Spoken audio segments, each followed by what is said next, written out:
चीज को लेकर के उलमा इकराम ने बड़ा दिल दिखाया है, दरिया दिली, और उन्होंने तमाम निजाम को पीछे छोड़ करके और इंसानियत का पैगाम देते हुए कहा है कि भाई गौ माता को राष्ट्रीय पशु का दर्जा दिया जाए और राष्ट्रीय माता का दर्जा दिया जाए।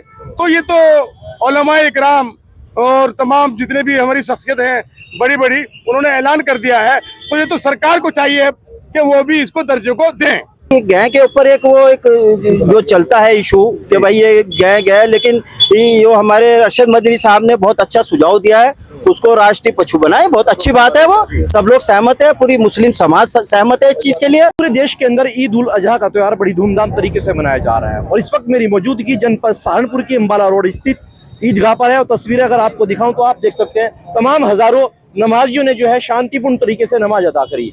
और जिस प्रकार जो है जमीयत उलमा हिंद के अध्यक्ष मौलाना अरशद मदनी का एक बयान दिया है कि ईद के मौके को शांतिपूर्ण तरीके से बनाएं और सोशल मीडिया पर किसी प्रकार की फोटो वीडियो कुर्बानी करते हुए न डालें। और साफ तौर से एक उन्होंने और बयान दिया है इससे पहले कि जो गाय होती है उसको राष्ट्रीय पशु का सरकार द्वारा दर्जा दिया जाए ताकि देश प्रदेश के अंदर मॉब लिंचिंग ना हो और हिंसा ना हो।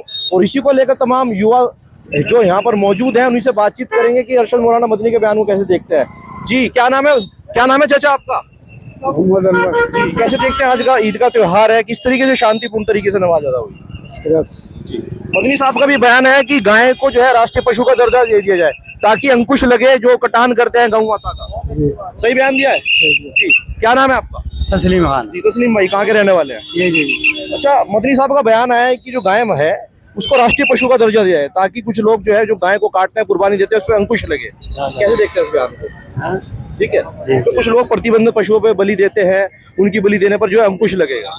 मदनी साहब का बयान है नहीं, सही है जी। क्या नाम है आपका? मोहम्मद साबिर। जी साबिर भाई, मदनी साहब का बयान सुना है जी। क्या कहा है मदनी साहब ने? मदनी साहब ने कहा है कि जो गाय है उसको राष्ट्रीय पशु बनाया जाए ताकि हिंसा कम हो। जो पशु की कुर्बानियां देते हैं प्रतिबंधित पशुओं की, उससे क्या हिंसा कम होगी और झगड़े कम होंगे। जी, जो भी चोरी छिपे से ऐसे हलाली की जाती है ये गाय वगैरह की जो भी लोग करते हैं वो वैसे भी हराम करार दिए और हराम हमारी चीज में बिल्कुल भी जायज नहीं है। हमारे लिए बहुत अच्छी बात है ये बयान जो उन्होंने दिए है। लगातार आप देखते हो योगी सरकार भी सख्त है, जो गौकशी करते हैं टांग पर सीधी पुलिस गोली भी मारती है और तमाम जो है कानूनी कार्रवाई भी करती है। जो ऐसे काम करते हैं उनके लिए ऐसे सख्त कानून होने चाहिए जिससे आगे आवाम को मतलब कि आवाम को ऐसे मैसेज मिले कि वो ऐसा काम ना करे आगे। जी क्या नाम है आपका भाईजान? शेर खान। मदनी साहब के बयान को कैसे देखते हैं? गौ माता को राष्ट्रीय पशु घोषित करने के लिए कहा है उन्होंने। हाँ ठीक है। जो लोग गाय की बलि देते हैं या उसको कुर्बानी देते हैं चोरी छुपे तरीके से, उस पर अंकुश लगेगा उन्होंने कहा और शांति रहेगी देश में। ये ठीक है बात। ठीक है, चलिए शुक्रिया। कुछ और व्यक्ति भी उनसे बातचीत कर लेते हैं। मौलाना चांद कुरैशी भी जुड़ चुके हैं जो आज ईदगाह पर आए थे। जी चांद भाई कैसे हैं? पहले आपको शुभकामनाएं। बहुत बहुत धन्यवाद। मदनी साहब का बयान सुना है, उन्होंने कहा है कि गौ माता को राष्ट्रीय पशु का दर्जा दिया जाए ताकि मॉब लिंचिंग खत्म हो, झगड़े फसाद खत्म हो। देखिए, मौलाना मदनी साहब और असद मदनी साहब और सारे जितने भी उलमा इकराम हैं उन्होंने सबने कहा, और जितने भी बुद्धिजीवी लोग हैं, जिस चीज से सर फैलता हो उसे खत्म कर देना चाहिए। मॉब लिंचिंग जैसे मामला आजकल हिंदुस्तान में बहुत हो रहे हैं और उसमें नाजायज मुकदमात में और शक के दायरे में आकर के वैसे भी किसी न किसी को मार दिया जाता है। तो उस चीज को लेकर के उलमा इकराम ने बड़ा दिल दिखाया है, दरिया दिली, और उन्होंने तमाम निजाम को पीछे छोड़ करके और इंसानियत का पैगाम देते हुए कहा है कि भाई गौ माता को राष्ट्रीय पशु का दर्जा दिया जाए और राष्ट्रीय माता का दर्जा दिया जाए। तो ये तो उलमा इकराम और तमाम जितने भी हमारी शख्सियत हैं बड़ी बड़ी, उन्होंने ऐलान कर दिया है। तो ये तो सरकार को चाहिए कि वो भी इसको दर्जे को दें। आप कितना सहमत है कि वाकई में गौ को राष्ट्रीय पशु का दर्जा दिया जाए? नहीं, देखिए, जब हमारे उलमा इकराम और हम सब लोग इस चीज को चाहते हैं तो हम बिल्कुल सहमत हैं, क्योंकि जिस चीज से हमारे दूसरे जो हमारे हिंदू भाई हैं जब वो उसे गौ माता का दर्जा देते हैं तो इसलिए उसे राष्ट्रीय माता का दर्जा दे देना चाहिए। तो एक भाई की भावना को अगर आहत होता है और उसके अंदर कुछ गुंडा तत्व, कुछ इस तरह के शरारती तत्व मुसलमानों को नाजायज तरीके से पकड़ के मॉब लिंचिंग कर देते हैं और उसके साथ वो कह देते हैं कहीं ना कहीं के भावनाओं को आहत हुआ है, तो इसलिए मौलाना अरशद मदनी ने और हमारे उलमा इकराम ने सबने कहा है कि इसे दर्जे को दे देना चाहिए। बहुत अच्छी बात। इस तरीके से आज ईद की नमाज हुई, क्या कुछ सुख सुविधाएं आपको यहाँ पर मिली? शासन प्रशासन ने कितना कुछ सहयोग किया आप लोगों? नहीं, देखिए, शासन प्रशासन तो हमेशा से यहाँ पर तैनात रहता है और हमारी सेवा में रहता है, लेकिन ये जो सरकार के आदेश होते हैं पुलिस को भी उनको मानना चल पड़ता है, क्योंकि पुलिस जो है सरकार के अधीन होती है। लेकिन कभी ऐसा नहीं हुआ कि पुलिस ने कोई जुल्म किया हो। जितना भी दबाव या कोई आता है वो सरकार के दबाव में करती है पुलिस, वरना ऐसा नहीं है। पुलिस हमारा पहरा देती है। ये तो सड़कों पे नमाज कोई पढ़ता ही नहीं है, तो इसलिए प्रशासन तो हमेशा प्यार मोहब्बत का पैगाम लेकर के, और नमाज में ईदगाह में जो आते हैं लोग वो अमन का पैगाम लेकर के आते हैं, किसी को कोई परेशानी नहीं। चलिए शुक्रिया। आरिफ भाई भी जुड़ चुके हैं। आरिफ भाई कैसे हैं आप? ठीक है, पहले आपको बहुत बहुत बधाई। मैं सबसे पहले सभी देशवासियों को सलाम पेश करता हूं, अस्सलाम वालेकुम, और ईद की बहुत बहुत मुबारकबाद पेश करता हूं आपके चैनल के माध्यम से। हम ईदगाह पे खड़े हैं यहाँ पर।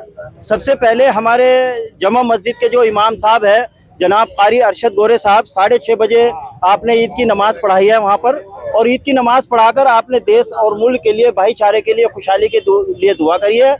अब ईदगाह पे खड़े हैं। ईदगाह पे जो है वो 8 बजे नमाज थी, और हमारे काजी नदीम अख्तर साहब ने ईद की नमाज पढ़ाकर आपने देश और मुल्क के लिए, भाईचारे के लिए, खुशहाली के लिए आपने दुआ कराई है।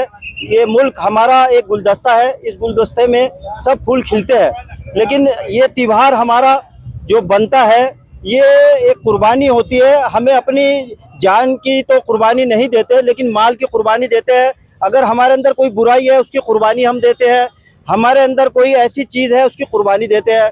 कुर्बानी जो है वो एक हमारी इब्राहिम अलैहिस्सलाम की सुन्नत है, और कुर्बानी जो है जैसे हमारे उलमाए दीन ने या हमारी गाइडलाइन आई है सरकार की तरफ से, उसी एतबार से सब लोग कुर्बानी करते हैं, और आज से नहीं सालों से करते आ रहे हैं। और साफ सफाई का जो सब लोगों ने जो साफ सफाई कहा है, सफाई तो हमारा एक ईमान का हिस्सा है, सफाई ईमान का हिस्सा है। साफ सफाई का सब लोग ध्यान करते हैं और सब लोग कुर्बानी कर रहे हैं। मैं जितने लोगों ने हज किया मैं उनके लिए भी दुआ करता हूँ, उनकी दुआओं में हमारा हिस्सा रहे, और ईद की नमाज में जो जिसने दुआ करी है उनके लिए भी, उन्होंने भी सबके देश के लिए दुआ करी है।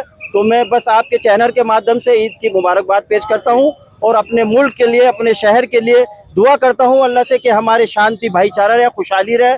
बस यही मैं पैगाम दे रहा हूँ। खुदा हाफिज़। चलिए आखिरी सवाल पूछने आऊंगा। अभी आपने देखा होगा काफी समय से हिंदू संगठन मांग कर रहा था कि गाय माता को राष्ट्रीय पशु का दर्जा दिया जाए, और अब तो मदनी साहब ने भी साफ तौर से ऐलान कर दिया है। देखो, अरशद मदनी साहब हमारे एक रहनुमा है, और उन्होंने बहुत अच्छी बात कही है।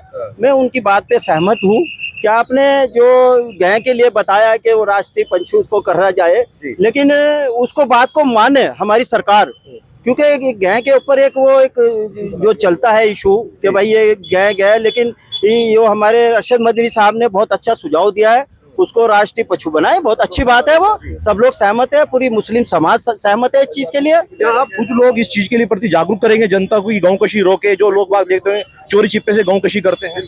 देखो, गौकशी अब तो बिल्कुल भी नहीं हो रही है। मैं जिस महल्ले में रहता हूँ, चौकीस रहे, आज तक मैं 40 साल की उम्र होने वाली है, कभी गाय की कुर्बानी नहीं दी है।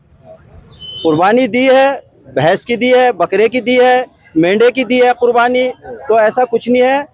और जहाँ जहाँ ये कुर्बानी इसकी होती है उन्होंने भी मना कर दिया कि हम इसकी कुर्बानी नहीं करने, हम सिर्फ जो है वो जो है क्या नाम है इसका, हम भैंस की कुर्बानी करेंगे, बकरे की करेंगे। मैं उनको मुबारकबाद देता हूँ जिसने इसका खंडन किया कि हम कुर्बानी नहीं करने गाय की। बस सबको मुबारकबाद पेश करता हूँ आपके चैनल पर। आपका क्या नाम? मेरा नाम आदिल खान है। इस तरीके से मदनी साहब ने अब तो पूरी देश की आवाम को पैगाम दे दिया है कि अब राष्ट्रीय पशु बनाया जाए और कुर्बानी पर रोक लगे, जो लोग कुर्बानी देते हैं गौ। देखिए, ऐसा है, शुरू से ही मनाई है इस चीज की सरकार की तरफ से, और मौलाना अरशद मदनी साहब ने जो भी आदेश दिया है इस बात का, ये बिल्कुल मान्य है और होना चाहिए। और हम लोग खुद मांग करते हैं इस बात की कि हमारे माननीय मुख्यमंत्री जी गौ माता को जो है राष्ट्रीय पशु घोषित किया जाए। और हमें खुशी है इस बात की कि आने वाले टाइम में जो ये प्रोपेगेंडा चलाया जा रहा है हिंदू मुस्लिम का और गौकशी के नाम पर मॉबलाइजेशन की जा रही है, इस पर रोकथाम की जाए। हम यही कहना चाहेंगे कि कोई भी आदमी सरकार की गाइडलाइन को माने और पुलिस प्रशासन को सहयोग करे, और पुलिस प्रशासन का भी सहयोग रहा, और आप लोगों के माध्यम से जो भी सूचनाएं दी जा रही वो भी ठीक जानी चाहिए। चलिए शुक्रिया। तो आपने देखा जनपद सहारनपुर के अम्बाला रोड स्थित ईदगाह पर हम मौजूद थे, जहां पर हजारों नमाजियों ने आज नमाज अदा करी, और साफ तौर से जमीयत उलेमा हिंद के अध्यक्ष मौलाना अरशद मदनी के बयान का कहीं ना कहीं समर्थन किया गया, ताकि जो है राष्ट्रीय पशु गौ माता को घोषित किया गया, और जिस तरीके से जो गौ माता के नाम पर मॉब लिंचिंग होती है उस पर अंकुश लगे। फिलहाल इतना ही, मिलते हैं आपको अगली वीडियो में, तब तक के लिए इजाजत, नमस्कार।